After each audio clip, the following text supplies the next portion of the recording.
عرفتوا انا راني معصبه حتى لحظه داخله الكوزينه. شوفوا لي غير شعري كيفاش واقف. عاد غادي نبدا نطيب في الغدا، غندير بيتزا في هاد اللاطه ديال شي ان. عرفتوا كيفاش صدقوا واعرين. ندمت لي ما خديتش يعني الدوبل ديالهم. المره الجايه ان شاء الله غناخذ 3.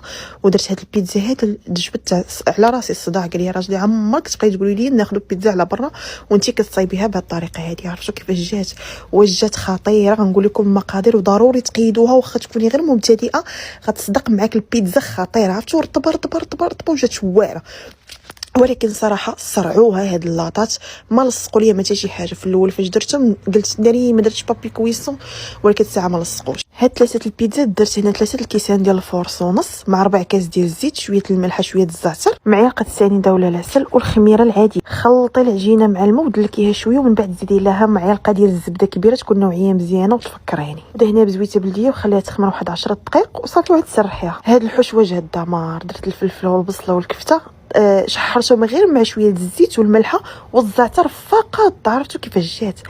شوفوا انا بغيت كلشي يجربها ويرد عليا. جات واعره. من بعد هنايا شطت لي شويه الحشوه، درت هنايا الكروفيت وزدت عليهم كروفيت. عرفتوا كيفاش جات واعره صافي. واخر حاجه راه معروفه فخوماج غابي بحال هكا، فخوماج روج. من بعد عاد درت هنا شي زويتينات خفافين من الفوق. انا كنت بيتزا صراحه كنت ديما كنعمرها بالزيتون، عاد كندير الفرماج ما كنت كنتعدى عليها، ولكن الواحد مره كيتعلم. تسناو بارتو باش تشوفوا